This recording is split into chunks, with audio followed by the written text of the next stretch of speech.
தமிழகம் எங்கும் Max gold cash for your gold. Max gold நீங்க தங்க மட்டும் இல்லைங்க, பிளாட்டினம், டைமண்ட், சில்வர், ரூபினி எதை வேணாலும் விற்கலாம். உங்களுக்கான பணம் ரொக்கமா கையிலயோ இல்லைன்னா பேங்க் அக்கௌண்ட்லயோ உடனடியாக செலுத்திடுவாங்க. மார்க்கெட் மதிப்பை விட 100 ரூபாய் ஒரு கிராமுக்கு உங்களுக்கு கூடுதலாக கிடைக்கும். தமிழ்நாடு முழுக்க டோர் ஸ்டெப் சர்வீஸும் இவங்க ப்ரொவைட் பண்றாங்க. உங்களுக்கு கோல்ட விற்கணும்னு அதுக்கு ஒரே ஒரு பெஸ்ட் பிளேஸ் மேக்ஸ் கோல்டு தான். கால் 04445454545. வணக்கம். Big topic with Karthik Mayakumar. ஈரானுக்கு அமெரிக்கா இடையில சண்டை பெருசா வந்துருமோன்ற பயம் இருக்குல்ல, அந்த பயத்தை இன்னும் அதிகரிக்கிற மாதிரி டொனால்ட் ட்ரம்ப் ஒரு வேலையை பார்த்து விட்டுருக்காரு பாருங்க. அதாவது அமெரிக்க அதிபர் அந்த ஒரு இருக்கையில் அமர்ந்துகிட்டு உலக நாடுகளை அவர் புள்ளி பண்ற மாதிரி வேற எந்த அமெரிக்கன் பிரசிடென்ட் இதுக்கு மேலே புள்ளி பண்ணியிருக்க மாட்டாங்க. அவ்வளோ பண்ணிக்கிட்டு இருக்காப்ல. இருக்கிற போர்க்கப்பல் போதாதுன்னு திரும்ப இன்னொருத்த வேற அனுப்ப போறேன்னு சொல்லியிருக்காருங்க. இப்போ 3000 இருக்கிறதும் அடுத்த கட்ட அப்டேட் கிடைச்சிருக்கு. இதை பத்தி தான் முழுக்க பார்க்க போற நிகழ்ச்சிகளை போலாம்.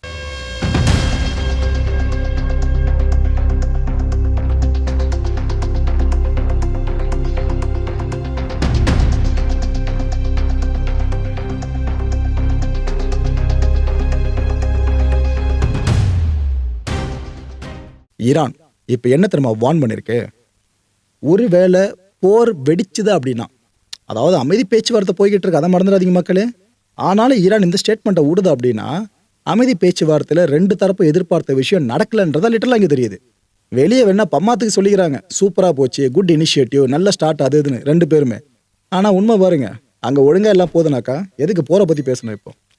ஸோ 2 நாடுகளுக்கு இடையில போர்னு ஒன்று ஆரம்பிச்சிருச்சு அப்படின்னா, ஸ்ட்ரெய்ட் ஆஃப் ஹார்மோஸ் இருக்குல்ல, அந்த பகுதி போக்குவரத்து சார்ந்து க்ளோஸ் பண்ணப்படும்னு சொல்லிட்டாங்க ஈரான். இப்பயே அனௌன்ஸ் பண்ணிட்டாங்க அதை. இது ஒருவேளை க்ளோஸ் பண்ணப்படும் பட்சத்தில் இந்த உலகளாவிய எனர்ஜி செக்யூரிட்டி இருக்குல்ல, அதுக்கு பெரிய பாதிப்பு ஏற்படும் அப்படின்ட்டும் ஈரான் இப்போ அஃபிஷியலாக சொல்லியிருக்கு.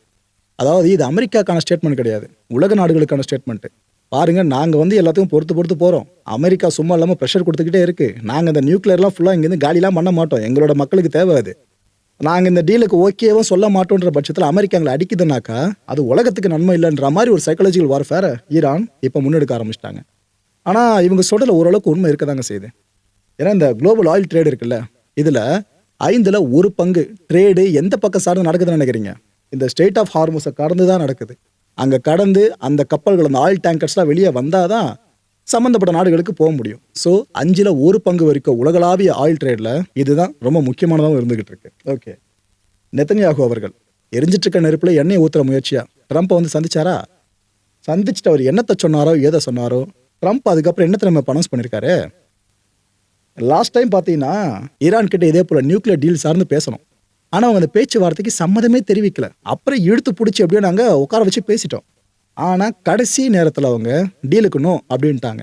அதுக்கப்புறம் என்னாச்சு? Mid night hammer. அமெரிக்கா பஞ்சு மாருங்க ஒரு ஸ்ட்ரைக்கு ஈரான் மேலே, அதோட ஆப்ரேஷன் நேம் இதுதான். மிட் நைட் ஹேமரை ஈரான் ஃபேஸ் பண்ணிச்சு. இந்த முறையும் முதல்ல இருக்க மாதிரி ஆரம்பிச்சிருக்கோம் பேச்சுவார்த்தை அப்படின்னு சொல்லிட்டு. இந்த முறை ஈரான் நல்ல ரெஸ்பான்ஸை கொடுப்பாங்கன்னு நினைக்கிறேன். அப்படி இன்கேஸ் அவங்க பழைய மாதிரி நோன்னு சொல்லிட்டாங்க டீலுக்கு, வேற என்ன பண்ணுறது? நாம் போன வாட்டி பண்ணதை விட இந்த முறை அதிகமாக பண்ணணும் அப்படின்னு இருக்காருங்க. இதை விட ஓப்பன் த்ரெட்டை வேற யாரும் முன்வைக்க முடியாது. ட்ரம்ப் இப்போ முன் வச்சிருக்காரு. ஸோ இதெல்லாம் ஈரான் காதுகளை கேட்கும். ரெஸ்பான்சிபிளாக அவங்க செயல்பட நம்புறேன் அப்படின்னு சொல்றாரு. ரெஸ்பான்சிபிளா?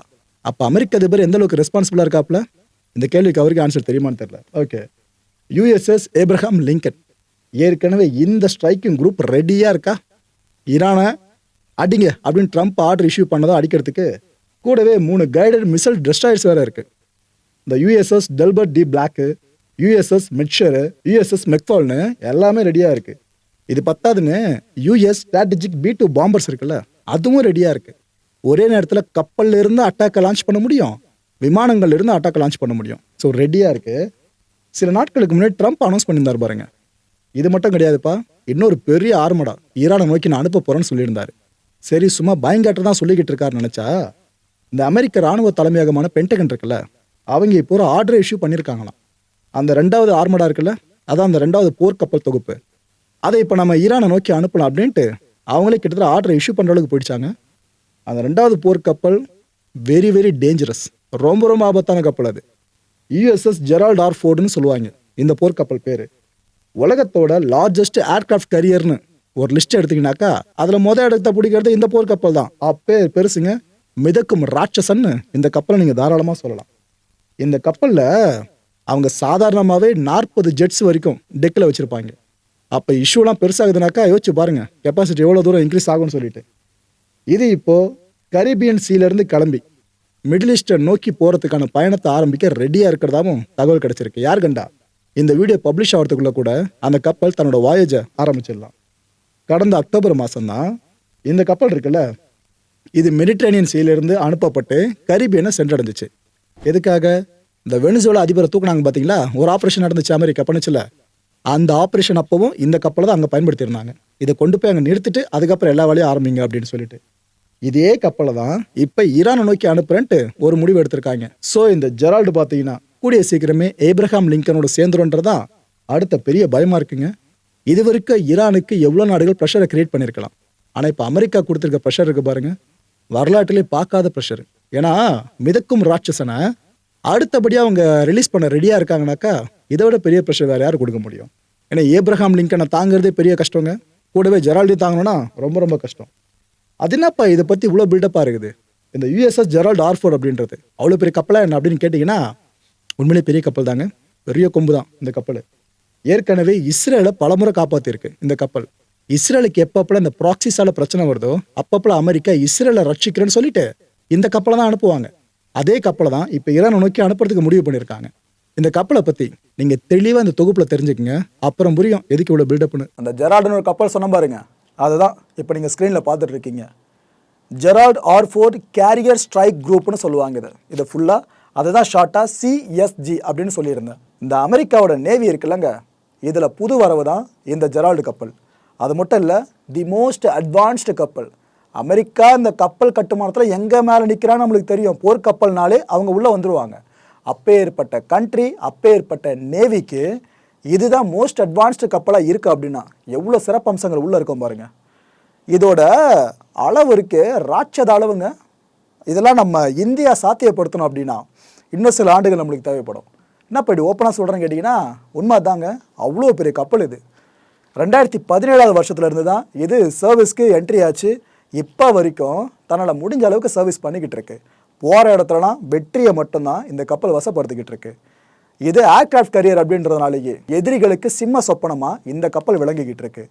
இதோட அளவை பற்றி முதல்ல சொன்ன பாருங்க, கேட்டால் மிரண்டுருவீங்கன்னு. கண்டிப்பாக இப்போ மிரளுவீங்க. இதோட லாங்கு பார்த்தீங்கன்னா 337 மீட்டர்ஸ். இதோட வைடு பார்த்தீங்கன்னா 78 மீட்டர்ஸ். இதோட ஹை தாங்க இதோட ஹைலைட்டு 76 மீட்டர்ஸ். இதை உங்களுக்கு உதாரணத்தோடு சொல்லணும்னா குதுப் மினார் இருக்குல்ல, அதோட உயரம் பார்த்தீங்கன்னா அதிகபட்சமே 72 மீட்டர்ஸ் தான்.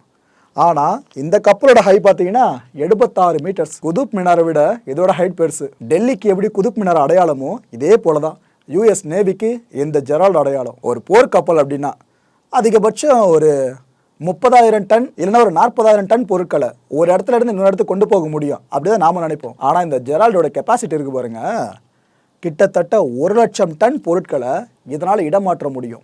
1,00,000 டன், ஓகேவா, அவ்வளோ பொருட்களை இடமாற்ற முடியும். இதை இன்னும் உங்களுக்கு உதாரணத்தோடு சொல்கிறதா இருந்தால் ஹவுரா பிரிட்ஜ் இருக்குல்ல, இதை கட்டுறதுக்கு எந்த அளவுக்கு ஸ்டீல்ஸ் பயன்படுத்தப்பட்டிருக்கோ அதை விட 4 மடங்கு அதிகமாக ஸ்டீல்ஸ் இருந்தால் எவ்வளோ வெயிட்டேஜ் இருக்குமோ அவ்வளோ வெயிட்டு தான் இது. ஒரே ஏர்போர்ட்டை பார்த்தாலே நம்ம வாயை பொழப்போம், என்னப்பா இவ்வளோ பெருசு இருக்குது அப்படின்னு சொல்லிட்டு. ஏன்னா விமானங்கள் அந்தளவுக்கு டேக் ஆஃப் ஆகணும்னா அந்தளவுக்கு ரன்வே தேவை அப்படின்றதுனால. இதுவே கிட்டத்தட்ட 90 விமானங்கள் ஒரு இடத்துல நிலைநிறுத்தப்பட்டிருக்கு அப்படின்னா அந்த இடம் எவ்வளோ பெருசாக இருக்கணும். இந்த கப்பலை பற்றி தாங்க சொல்லிக்கிட்டு இருக்கேன். 90 விமானங்களை இந்த கப்பல் மேலே உங்களால் நிலைநிறுத்த முடியும். இதனால தான் ஏர்கிராஃப்ட் கேரியர்னு சொல்லியிருந்தேன் முதல்லையே. 4,500 பேர் வரைக்கும் சுமக்கிற தீரணும் இந்த கப்பலுக்கு இருக்குது. ஒரே நேரத்தில் 90 விமானங்களையும் சுமக்கும், 4,500 மனுஷங்களையும் சுமக்கும். எவ்வளோ பெரிய க்ரூ பார்த்தீங்களா? இவங்களை வச்சு எந்த இடத்த வேணாலும் அட்டாக்கை ஈஸியாக முன்னெடுக்க முடியும். நம்மளோட விக்ராந்த் இருக்குல்ல, நம்ம இந்தியாவோட பேர் சொல்கிற படைப்பு, அந்த விக்ராந்தோட கெப்பாசிட்டியே 36 ஏர்கிராஃப்ட்ஸை சுமக்கும், 1,650 க்ரூ மெம்பர்ஸை சுமந்துட்டு போகும். இதோடு கம்பேர் பண்ணுறப்ப ஜெரால்டு எங்கே இருக்குது பாருங்கள். ஏற்கனவே மலை மாதிரி இருக்க இந்த மூவபிள் ஆயுதம் அப்படின்றது இன்னும் கொடூரமாக எங்கே மாறுதுன்னு பார்த்தீங்கன்னா இந்த இடத்துல தான். அணு ஆயுத திறன் இந்த கப்பலுக்கு இருக்குங்க. இதை உருவாக்குறதுக்கும் சரி பராமரிக்கிறதுக்காகவும் சரி ஒட்டு மொத்தமாக ஆகியிருக்க செலவு எடுத்துக்கிட்டிங்கன்னா $21.7 பில்லியன். இவ்வளோ பணம் நம்மளுக்கு கிடச்சிதுன்னா 10 போர்க்கப்பல் உருவாக்கலாம்.